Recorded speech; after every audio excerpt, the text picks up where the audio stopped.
Que la paix, la grâce, la miséricorde, l'amour et l'assistance du Dieu très haut soient le partage de chacun de vous dans les noms puissants et glorieux de notre Seigneur Jésus-Christ.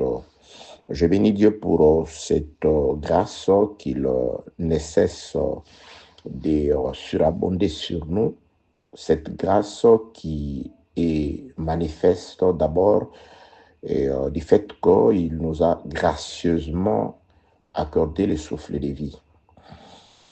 Dieu nous fait bénéficier de la vie. Et il y a une promesse qui en découle du fait que nous sommes en vie.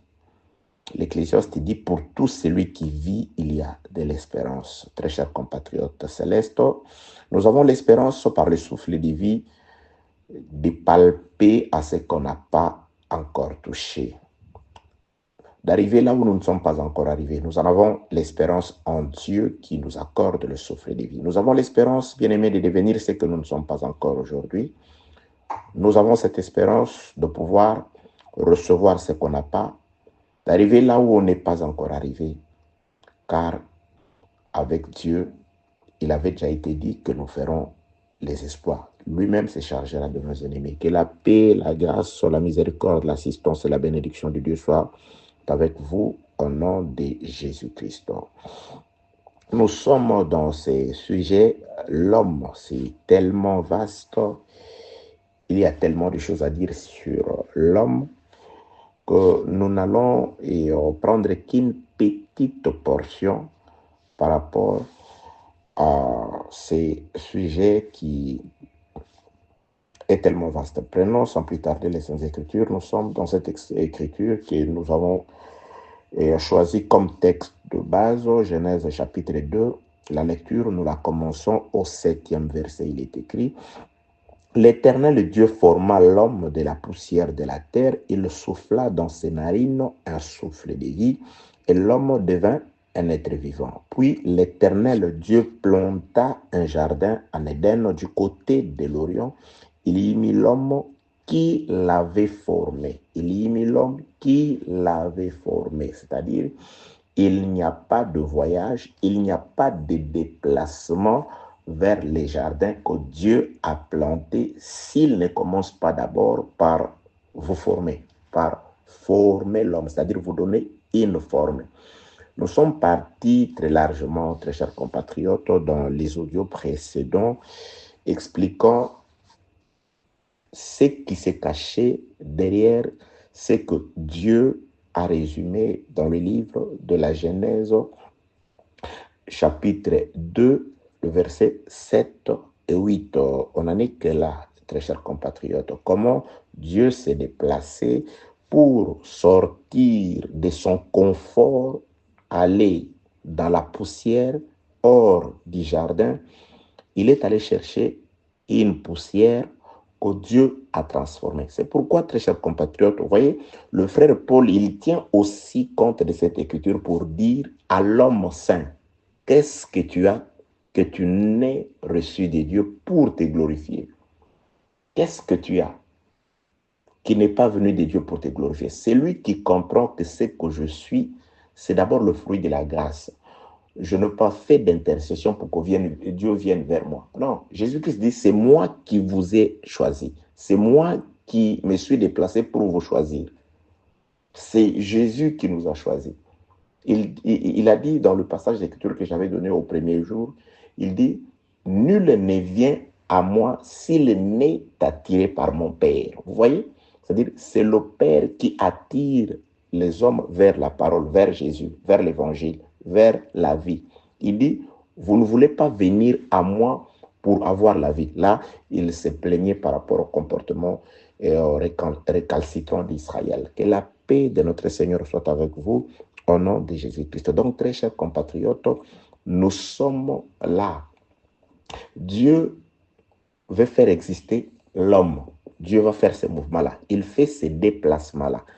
Il se déplace, il s'en va chercher l'homme dans la poussière. Il prend la poussière, du milieu de la poussière, il travaille cette poussière, il donne la forme à la poussière, il remplit la poussière de son souffle et la poussière se transforme en un être vivant. C'est l'être vivant que Dieu va ramener chez lui. Oui, très chers compatriotes, c'est un être vivant. Un être vivant, c'est les fruits ou les produits du travail divin, du travail de Dieu. Nous deviendrons un être vivant si Dieu seul s'occupe de nous. C'est pourquoi le salut est venu par Dieu. C'est Dieu qui travaille. Nous sommes dans un sacerdoce où Dieu a retiré l'homme du travail. Que la paix de notre Seigneur soit avec vous au nom de Jésus-Christ. Dieu est descendu afin de pouvoir pallier aux faiblesses, au manque de l'homme. Écoutez, très chers compatriotes, Dieu est sorti du confort, il est allé dans la poussière parler à Adam.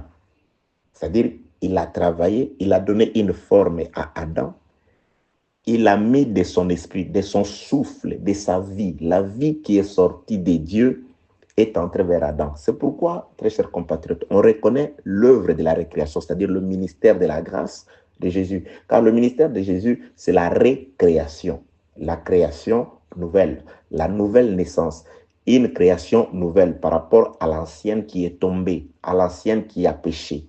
Jésus-Christ est venu recréer l'homme. C'est pourquoi il fait la même chose. Il prend les disciples, il le souffle après la résurrection, après les avoir unis, formés par son sang, il va souffler. Et toi, pasteur qui prends ton micro, tu souffles dans l'église. Je ne sais pas si tu comprends ça.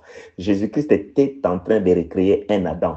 Car les disciples sont les prototypes. Comme Adam était un prototype par lequel la multiplication devait arriver. Le disciple sur qui Jésus a soufflé, c'était un prototype au travers duquel la terre a été remplie de la gloire du Seigneur. Aujourd'hui, il y a la multitude. Pourquoi? Parce que Jésus s'est choisi un prototype, un modèle, une matrice. Que la paix de notre Seigneur soit avec vous au nom de Jésus-Christ. Vous voyez, il l'a fait sur ses disciples, il l'a soufflé. Il a dit à ses disciples-là, vous faites du monde mes disciples. Il ne l'a pas dit à tout le monde. Il a dit à ceux en qui il a mis du souffle. Parce qu'ils doivent distribuer ce souffle-là. Si tu n'as pas le souffle, tu n'as rien à donner. Que la paix de notre Seigneur soit avec vous au nom de Jésus-Christ. Donc, nous sommes dans la formation de l'homme, dans l'existence de l'homme, comment Dieu a fait, et son voyage, avant son voyage. C'est pourquoi, écoutez, très chers compatriotes, c'est Dieu qui s'est déplacé. Il est écrit Dieu formant, c'est l'œuvre de Dieu. Vous voyez, très chers compatriotes, là, je m'en vais nous dire une chose. J'aime l'attitudesse d'Adam. Oui, j'aime ça. Adam, Dieu se déplace pour aller le chercher dans la poussière. Dieu lui donne la forme et le souffle. Dieu parle à Adam. Quand Dieu fait ces choses, il est seul. Il n'y a pas un ange là-bas. Dieu est seul, selon ce qui est écrit. Il serait peut-être, on aurait écrit, Dieu prit quelques anges, il est descendu. Il est allé seul pour sauver l'homme. Oh Dieu merveilleux. L'homme est arrivé, et quand l'homme est arrivé, là où Dieu l'a placé, dans le lieu délice au jardin, l'homme a péché. Dieu le renvoie là-bas. Dieu, dans sa miséricorde, bien aimé, parce qu'il a été dit que Dieu a créé les sabbats, le repos pour l'homme. Quand Dieu a envoyé l'homme, Dieu doit aller chercher cet homme-là. Parce que la parole de Dieu doit s'accomplir. Les sabbats, les jardins, Dieu l'avait planté pour l'homme. Quand il a chassé l'homme, les jardins est resté vide. Donc, Dieu doit aller chercher l'homme pour qu'il vienne occuper ces jardins-là. Ça, c'est le premier aspect. Le deuxième aspect, vous savez pourquoi Dieu doit chercher toujours Adam? Parce que Adam, quand Dieu l'a chassé, il est parti avec quelque chose qui ne lui appartenait pas. Il est allé avec un gage de Dieu. Parce que le souffle qui avait fait d'Adam un être vivant était venu de Dieu. Et quand Dieu a chassé Adam, Adam est parti avec ce souffle-là. Il est parti avec le souffle de Dieu. Adam est parti, pas comme la poussière, mais il est sorti avec un souffle qui ne lui appartenait pas. Il est allé avec. Comme Dieu, rien de ce qui est de Dieu ne peut se perdre.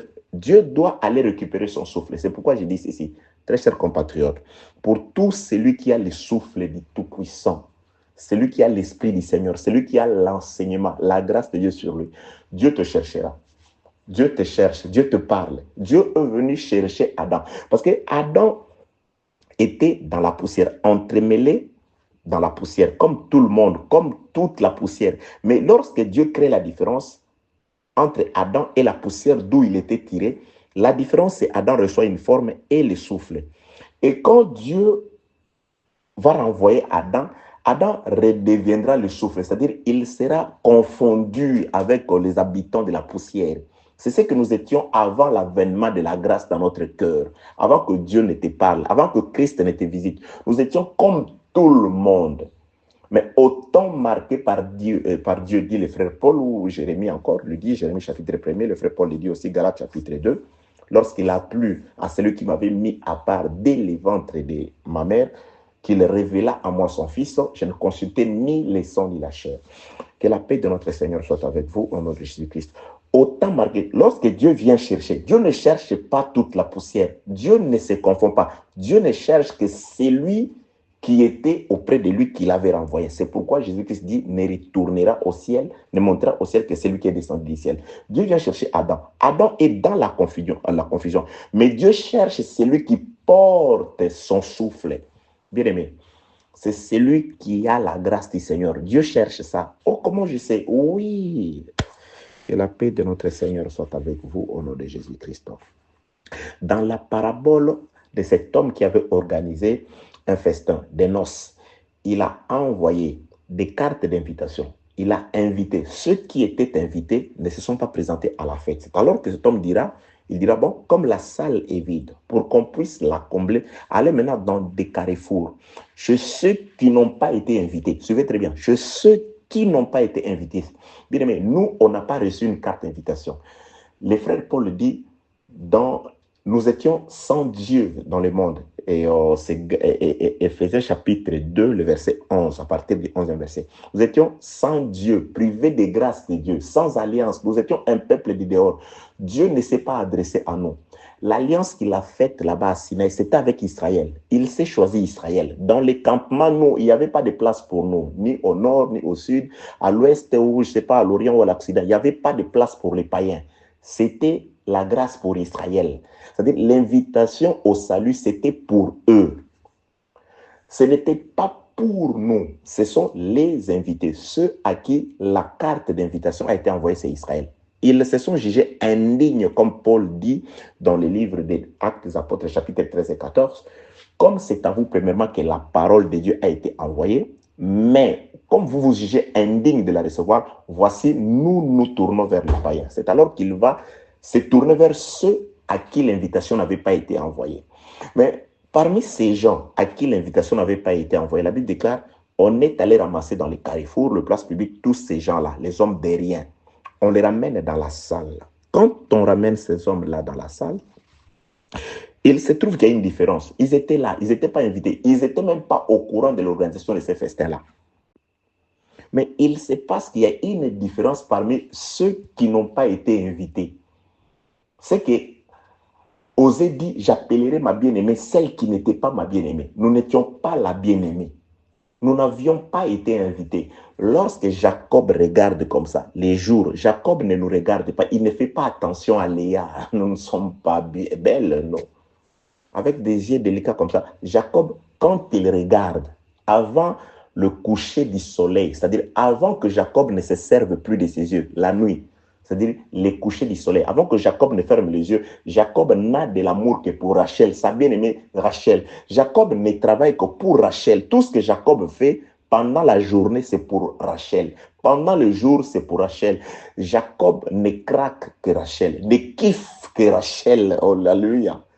Mais on profite de la nuit. Quand Jacob ne sait plus se servir de ses yeux, c'est-à-dire lorsqu'il n'y a plus de soleil, lorsque les yeux deviennent inutiles, Jacob lui-même, il est entré, il a profité de cette période-là, de l'aveuglement d'Isaac. C'est ainsi qu'il est entré. Et on lui fera introduire la femme qu'il n'aimait pas aussi de cette façon. C'est pendant qu'il ne se sert plus de ses yeux, pendant qu'il dort. Mais la nuit, Jacob est en train de donner l'amour de Rachel à Léa, à celle qu'il n'avait pas regardée pendant la journée. mais la nuit, les temps de la nuit, nous recevons l'amour d'Israël. Nous mangeons le repas d'Israël.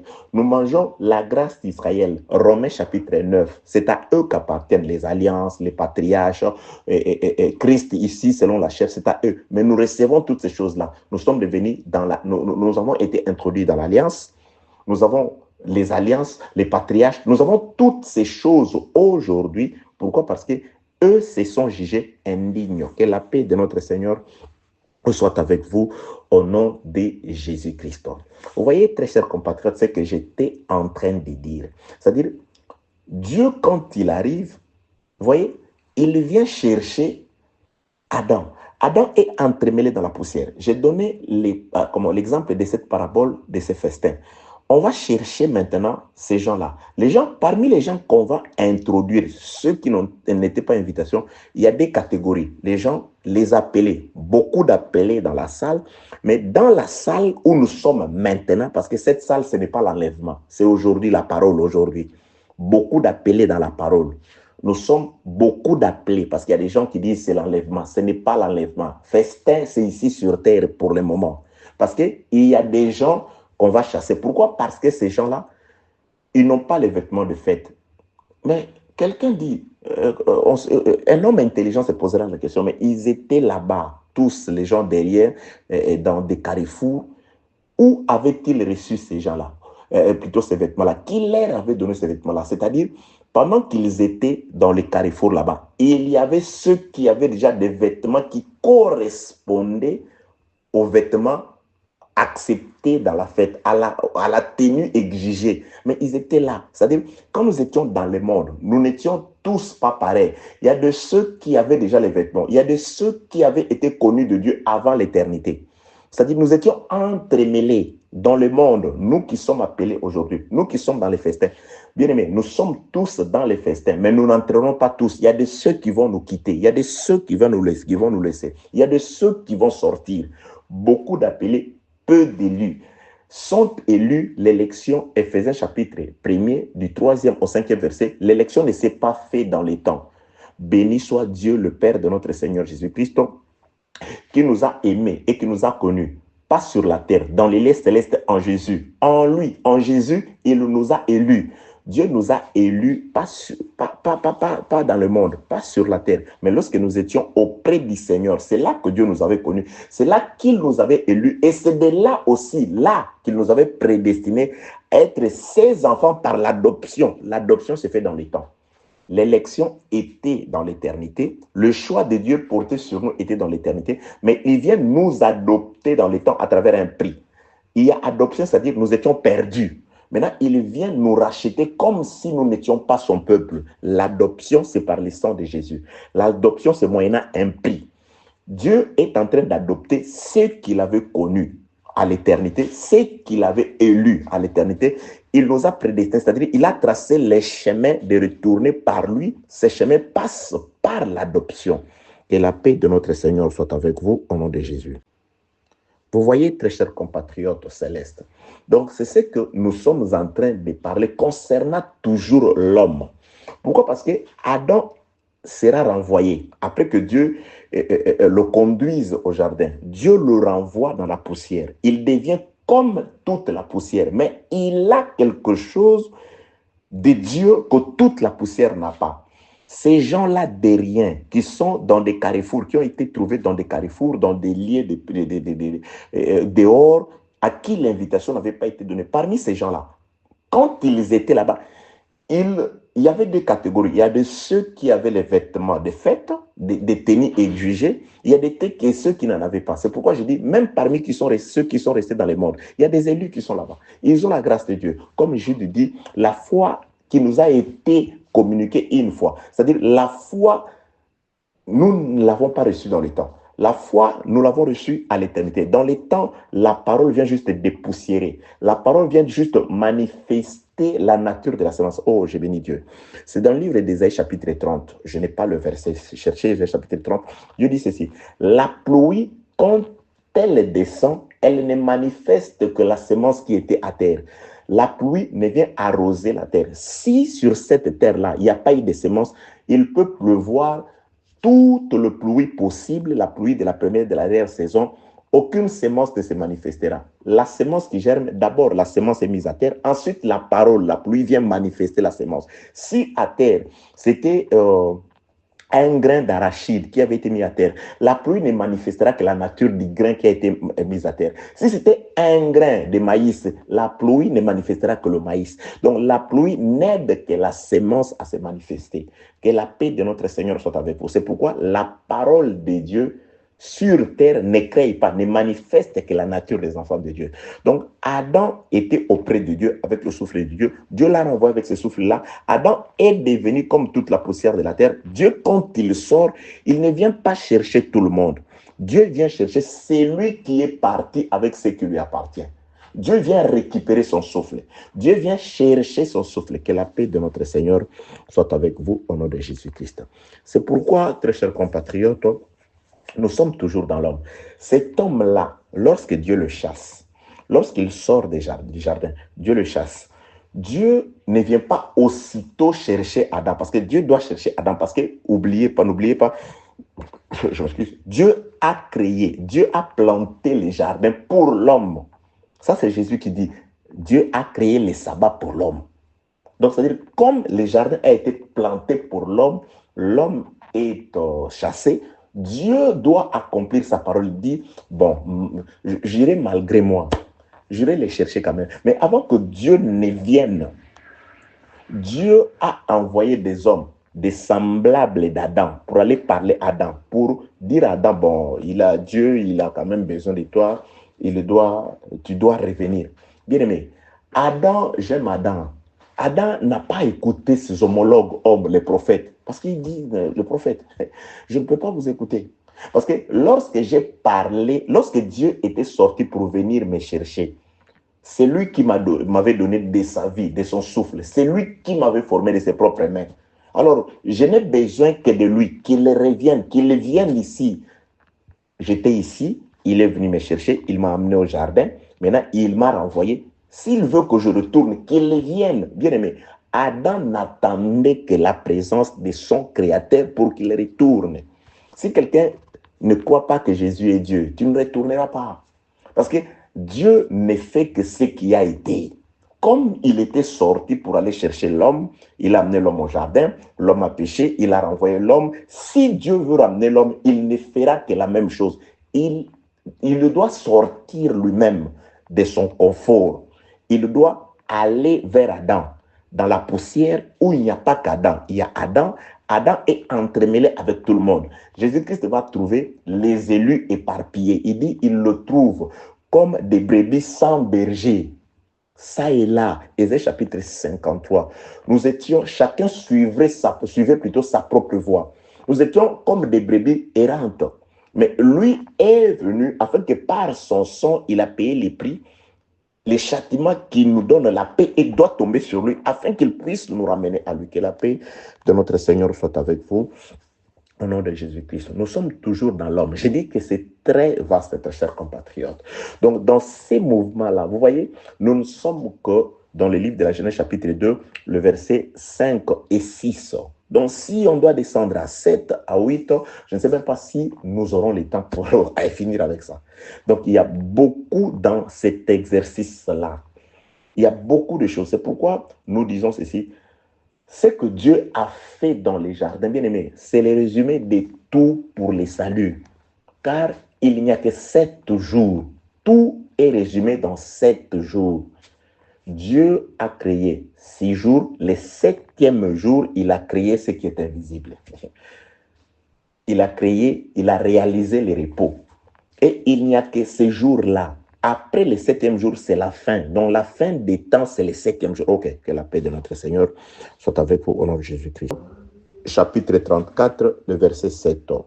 Moïse était âgé de 120 ans lorsqu'il mourut.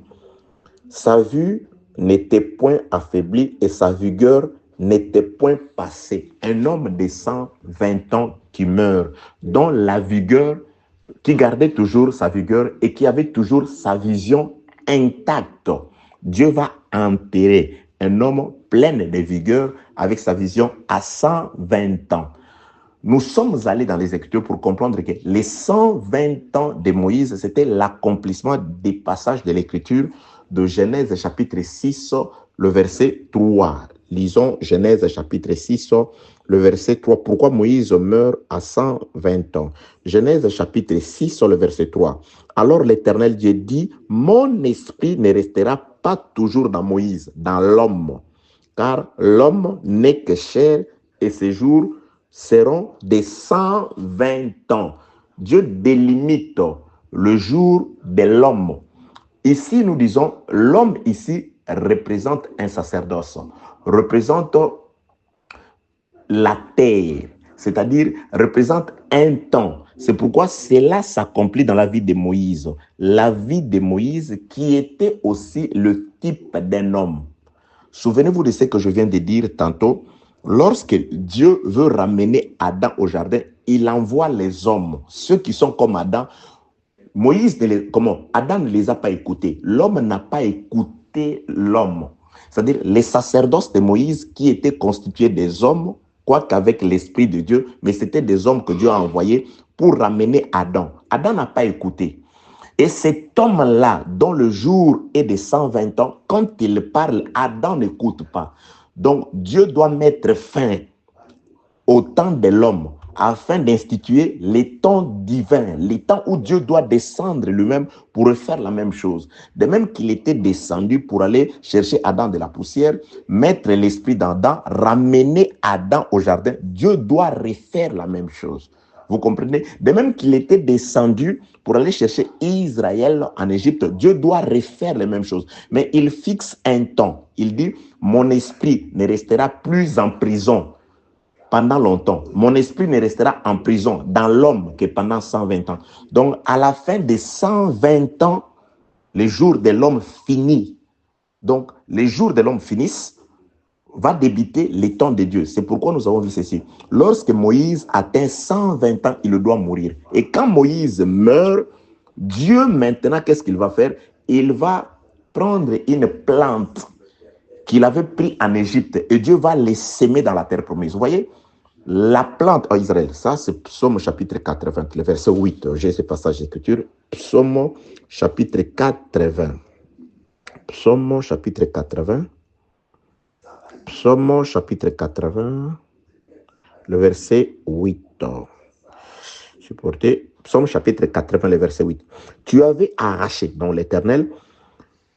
Je commence au verset 7 pour qu'on comprenne de qui s'agit-il. Dieu des armées, relève-nous, fais briller ta face et nous serons sauvés. Tu avais arraché de l'Égypte une vigne et tu as chassé des nations et tu l'as plantée. Donc, Israël, Dieu le compare à une vigne qu'il avait arrachée. Vous voyez, Israël est une vigne que Dieu a arrachée. Le temps qu'Israël puisse entrer à Canaan, dans la terre promise, c'est Israël doit patienter jusqu'à ce que l'homme atteigne 120 ans.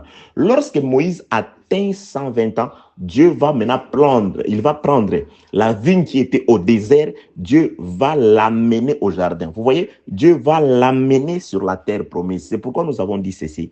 Après que Dieu ait fini de former l'homme, la Bible déclare, Dieu laisse l'homme, il va chasser les nations, c'est-à-dire il va préparer, il va construire un palais, il va plutôt planter un jardin. Et quand il plante un jardin là-bas, c'est alors que Dieu va revenir pour prendre l'homme et le conduire dans le jardin qu'il avait construit. Nous avons dit beaucoup de choses là-bas.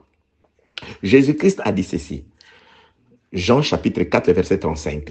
Ne dites-vous pas, s'adressant à ses disciples, ne dites-vous pas qu'il y a 4 mois jusqu'à la moisson. C'est-à-dire de la semaille à la moisson. Avant qu'on ne vienne moissonner la terre, qu'on vienne moissonner le blé doit passer 4 mois. Or, 4 mois, c'est l'équivalent de 120 jours. 120 jours peut égaler 120 ans. Par rapport à ce que Jésus-Christ a dit, Dieu a dit à Israël, vous avez fait 40 jours pour explorer la terre, la terre promise, vous passerez 40 ans au désert. Israël a fait 40 ans au désert, Jésus-Christ a fait 40 jours. Donc, c'est-à-dire, prophétiquement, 40 jours peuvent être expliqués comme 40 ans. Donc, 120 ans peuvent être expliqués comme 120 jours. Jésus-Christ, lui, il parle en matière de jours. Dans l'Ancienne Alliance, on parle en matière d'années. Adam fait, plutôt Moïse fait 120 jours, il meurt, on va prendre la vigne et on va amener la vigne à Canaan, la vigne au jardin, la vigne à la terre promise. Donc, Jésus-Christ dit, là il prophétise, les plantes passent 120 jours, après on va mettre les fossiles, on va récolter, on va moissonner la terre. Donc, les temps qui séparent l'œuvre des ministères à l'enlèvement, au départ, c'est un temps de 120 jours prophétiques. Attention, 120 jours prophétiques. C'est aussi par rapport à ce que nous vivons aujourd'hui. Oui, très chers compatriotes, on n'a pas aussi encore atteint 120 jours. Lorsque nous atteindrons 120 jours, c'est-à-dire quelqu'un doit mourir, Moïse doit mourir, c'est-à-dire ce corps de la chair doit mourir. À 120 ans, le corps de la chair meurt, quelqu'un d'autre nous prend pour nous conduire à Canaan. C'est-à-dire le corps de la chair qui meurt, le frère Paul l'explique sous forme de vase. Je suis dans 2 Corinthiens chapitre 5, laissez-moi chercher le verset pour nous. 2 Corinthiens chapitre 5e. 2 Corinthiens, livre de 2 Corinthiens, chapitre 5. Je commence la lecture, suivez très bien, je commence la lecture au premier verset. Nous savons en effet que cette tente où nous habitons sur la terre, nous savons en effet que si cette tente où nous habitons sur la terre est détruite, nous avons dans le ciel un édifice qui est l'ouvrage de Dieu, une demeure éternelle qui n'a pas été faite de main d'homme. Aussi nous gémissons dans cette tente désirant revêtir notre domicile céleste, si du moins nous sommes trouvés vêtus et non pas nus. Nous savons, je répète le verset premier, nous savons en effet que si cette tente où nous habitons sur la terre est détruite, donc ce que nous attendons, c'est la destruction de cette tente. Or, la destruction de cette tente, avant de revêtir la domicile céleste, c'est-à-dire avant d'aller à Canaan, la destruction de la tente appelée homme s'est fait lorsque l'homme atteint 120 ans. 120 ans, c'est le temps de la destruction de Moïse. Moïse, c'est la chair dans laquelle, c'est la tente dans laquelle nous habitons. À 120 ans, on doit moissonner la terre. Ça, c'est Jésus qui dit par rapport à la femme samaritaine, par rapport à la terre qui a été séparée des Juifs, séparée du ciel. Il était descendu afin de pouvoir moissonner la terre. C'est pourquoi lui-même, Jésus, il est moissonné aussi. Quand est-ce qu'il est moissonné? À la croix, il dit, Père, je remets mon esprit. Donc, c'est-à-dire, quand il remet son esprit, c'est Dieu qui vient moissonner. Qu'est-ce que Dieu moissonne? Il moissonne la semence qu'il avait placée à terre par Adam. Car Adam, je l'expliquerai si le temps nous sera accordé dans d'autres audios. Adam, c'est le début du voyage de Dieu dans la terre. Dieu dit, mon esprit ne demeurera pas toujours dans l'homme. C'est-à-dire, l'esprit de l'homme est entré, l'esprit de Dieu plutôt, est entré dans l'homme, dans la personne d'Adam. Lorsque Dieu a soufflé, il dit à David, j'ai voyagé de tente en tente, c'est-à-dire il est parti de tente en tente, c'est-à-dire dans les prophètes qui avaient son esprit, jusqu'en Jésus. En Jésus, l'esprit de Dieu doit repartir. Dieu doit moissonner son esprit. Dieu doit récupérer son esprit. Les 120 ans, c'est aussi l'œuvre de la croix. L'œuvre de la croix, c'est la fin du ministère de la loi. L'œuvre de la croix, c'est Dieu qui moissonne la semence qui était à terre. L'œuvre de la croix, c'est le salut. Dieu vient nous arracher de la mort. Dieu vient nous arracher du monde. Dieu vient nous arracher du dominateur par l'œuvre de la croix. La mort de Jésus ressuscite les morts. La mort de Jésus sauve les prisonniers. La mort de Jésus délivre les captifs. Que la paix de notre Seigneur soit avec vous au nom de Jésus-Christ. Très chers compatriotes, pour gagner un peu le temps, il y a beaucoup de choses, de détails à donner là-dessus. Donc, nous aussi, nous attendons la circoncision de ce corps. C'est-à-dire, nous attendons que ce corps soit détruit. Oui, la destruction du corps, comme Paul dit dès Corinthiens chapitre 5, c'est le jour de l'enlèvement. C'est-à-dire, ce corps sera transformé. Il dit, la tente dans laquelle, le vase dans lequel nous sommes sera détruit. Cette tente sera détruite. C'est alors que nous allons revêtir la tente spirituelle. C'est alors que nous partirons dans le jardin. L'œuvre du ministère s'achèvera pour l'Église ces jours-là. Pourquoi? Parce que ce sera la destruction de cette tente. Nous portons un trésor dans cette tente des terres. Nous gémissons, nous souffrons, mais nous avons un trésor. Qu'est-ce que nous attendons? Nous attendons la moisson, que Dieu vienne nous moissonner. Nous attendons la rédemption de la chair, car la rédemption de l'âme a déjà été faite à la croix. Quand il a dit tout est accompli, notre vie est cachée avec Dieu en Jésus-Christ dans les lieux célestes. Là, c'était déjà accompli. Et nous attendons aussi la fin du 120 ans.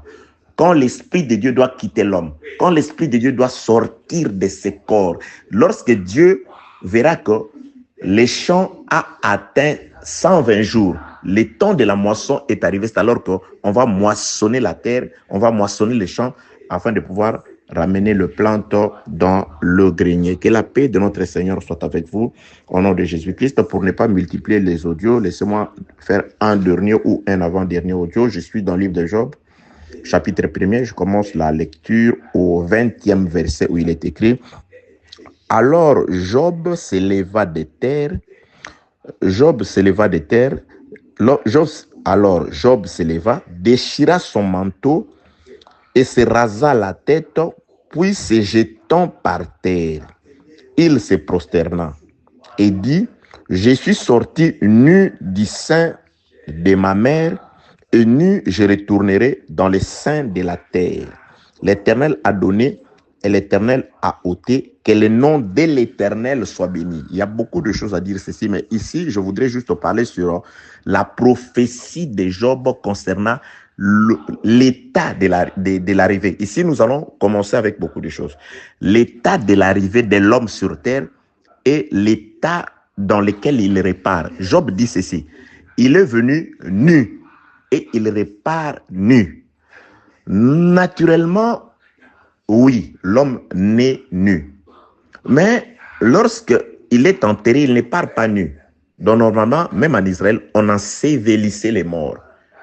Jésus-Christ dit: laissez les morts enterrer leurs morts. C'est-à-dire, on ensevelissait les morts. C'est-à-dire, on les mettait dans des linceuls, dans des draps, on les liait comme ça. Oui, c'était comme ça. Des bandeaux, même on a vu Lazare quand il est ressuscité, il n'était pas nu. Mais ce que Job dit, c'est une prophétie. Il dit: nu, je suis venu sur la terre, nu, je repartirai. Donc, lorsque Dieu a formé Adam, quand il a mis de son esprit, il est allé travailler, il revient pour prendre Adam. Quand il amène Adam au jardin, les Écritures confirment que l'homme était nu, l'homme et la femme étaient nus, et ils ne le savaient pas. Leur état, c'était nu. C'est-à-dire, Adam veut dire que je suis venu nu sur la terre. Donc là, Job prophétise sur Adam. Je suis venu nu sur la terre. Ça, c'est Adam. C'est toujours pour confirmer ce que j'étais en train de dire, que de Adam jusqu'à Jésus, ils se sont passés 120 ans spirituels, 120 ans prophétiques. Car la mort de Jésus marque la fin du temps de l'homme. Et Job prophétise, il dit: nu, je suis venu sur la terre. Je suis venu nu sur la terre. Ça, c'est la prophétie de Job. Adam est venu nu sur la terre, mais lorsque Adam va repartir, Adam répare, j'ai dit, dans le corps de notre Adam. C'est pourquoi Jésus-Christ doit aussi être appelé Adam. Mais on fait la différence entre le premier et le dernier, le second qui est aussi le dernier. Donc, Adam est venu nu, Adam doit repartir nu. C'est pourquoi l'œuvre de la croix, bien aimée dans le Seigneur, ne regardez pas ce qu'ont fait les catholiques, je ne sais pas ceux qui sont venus. Jésus-Christ doit partir nu. Il y a beaucoup d'explications pour lesquelles il doit partir nu. Pour accomplir la prophétie de Job, il est venu comme Adam, nu, il doit repartir nu. De même qu'il est venu, de même qu'il part, même aspect, L'esprit entre par Adam nu, l'esprit repart par Adam nu. Que la paix de notre Seigneur soit avec vous au nom de Jésus-Christ. D'aucuns disent non, Dieu a revêtu cet Adam. Oui, les vêtements étaient la marque visible du péché pour Adam. C'est-à-dire, quand tu étais sans péché, tu n'avais pas de vêtements. Maintenant, les vêtements étaient les symboles que Adam a changé. Parce que le problème, ce n'était pas de lui donner les vêtements, mais le problème, c'était de laver la conscience d'Adam. C'est pourquoi Adam, Jésus, pour manifester qu'il nous ramène à l'état initial, à l'état où nous sommes allés au jardin, Jésus-Christ doit retourner sans vêtements. À la croix, il doit être exposé à l'ignominie, à l'opprobre, très chers compatriotes. Il doit être exposé. C'est prophétique, c'est comme ça. Je donne encore une autre explication. Je vais encore donner une autre explication. Alléluia. Lorsque Dieu crée Adam, il est nu. Mais quand Dieu le fait sortir du jardin, les Écritures disent, Dieu il leur fit de vêtements de peau. Lui, second parle de peau, d'autres versets parlent de peau d'animaux. Prenons peau d'animaux. C'est-à-dire, Dieu a fait à l'homme son ami, parce que le problème de Dieu, c'est l'homme. Adam, où es-tu? Dieu cherche l'homme. Il habille l'homme, mais il va aussi habiller la femme par amour à l'homme. C'est-à-dire, Dieu s'est rendu compte que l'homme aime tellement sa femme qu'il a accepté de devenir comme sa femme péchée. Dieu aime l'homme, l'homme aime la femme. Dieu habille aussi la femme parce que son fils aime l'homme. Son fils aime Ève. Bien-aimé, Dieu nous habille, Dieu nous regarde aujourd'hui parce que Jésus nous aime. Ce n'est pas par amour à nous, c'est par amour à Jésus. Dieu cherche Adam, Dieu cherche la parole. Mais si la parole t'aime, si tu aimes la parole, si tu es attaché à la parole, Dieu t'habillera, Dieu t'accordera toutes les faveurs de la parole, très chers compatriotes. Voilà pourquoi nous devons rester accrochés, attachés à la parole, accrochés, attachés à la vérité. Parce que le fruit que nous recevons de Dieu, c'est via la parole. Ok. Dieu leur donne les vêtements de peau d'animaux ou d'animal. Ils sont sortis avec ces vêtements de peau d'animal. Et quand ils sont sortis avec ces vêtements de peau, prophétiquement parlant, ça voulait tout simplement dire, comme l'homme a désobéi à Dieu, quand l'homme obéissait à Dieu, il était sans vêtements. Mais quand l'homme désobéit à Dieu pour écouter la voix d'un animal, la voix du serpent, c'est-à-dire l'homme reçoit la nature du serpent. La nature du serpent, c'est-à-dire Dieu typifie. Il dit, voilà, quand on regarde l'homme habillé en peau de vêtements, c'est-à-dire l'homme devient un animal. C'est pourquoi l'homme est regardé par Dieu comme un homme animal. C'est-à-dire chaque fois que l'homme était Adam, le premier Adam qui sort avec un vêtement de peau d'animal, typifie l'état du premier Adam. C'est pourquoi le second Adam, quand il arrive, il doit se débarrasser de ces vêtements-là. Il doit aller nu. Après, le Saint-Esprit va dire, revêtez-vous de Christ, débarrassez-vous du vêtement d'animal du premier Adam. Revêtez-vous maintenant de Christ.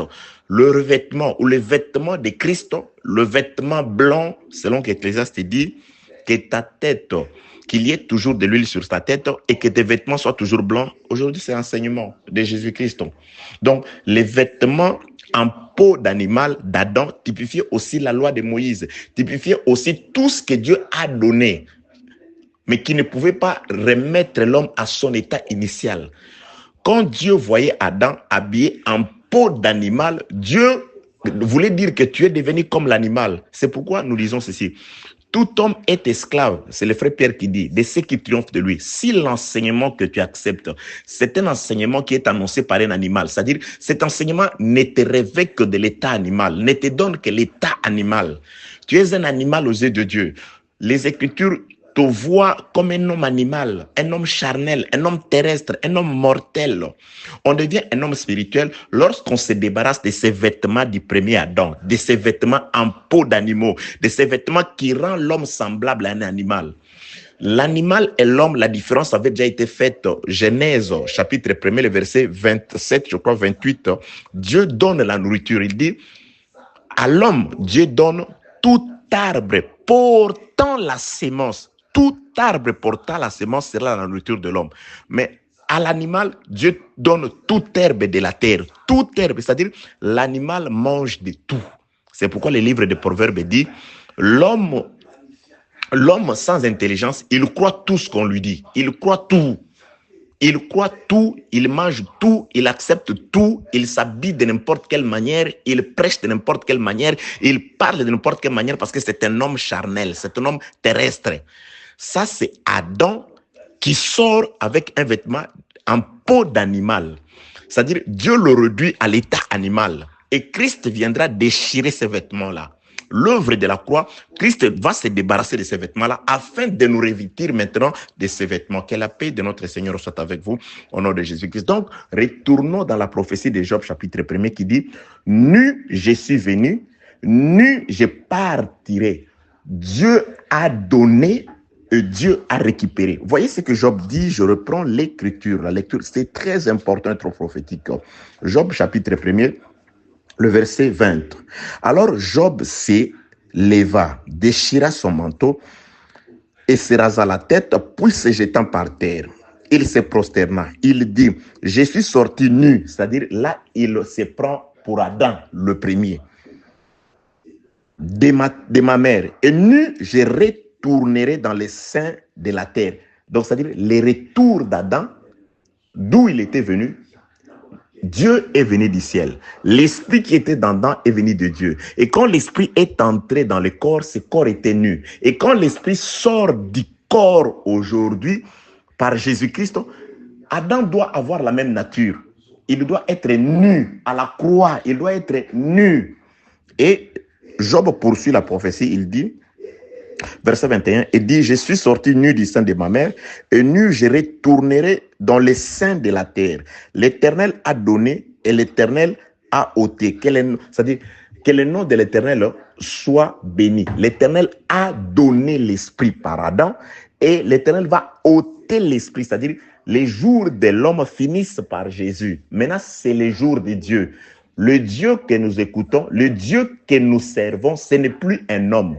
C'est Dieu est esprit. Que l'esprit, je sais pas, écoutez ce que l'esprit dit à l'église. Vous voyez? C'est-à-dire, c'est le temps où c'est l'esprit. Dieu est esprit. Le Seigneur est esprit. Il n'est plus un homme. Il n'a plus de visage humain. C'est l'esprit, mais qui utilise les hommes. Mais il est esprit. Il est sorti de l'homme. Pourquoi? Parce que les 120 ans de l'homme se sont accomplis. Les 120 jours de la moisson se sont accomplis. Le temps des épis s'est accompli afin qu'Israël sorte de l'Égypte. Israël laisse le monde, il laisse l'Égypte au temps des épis. C'est-à-dire lorsque les plantes atteignent les épis. Que la paix de Dieu soit avec vous au nom de Jésus-Christ.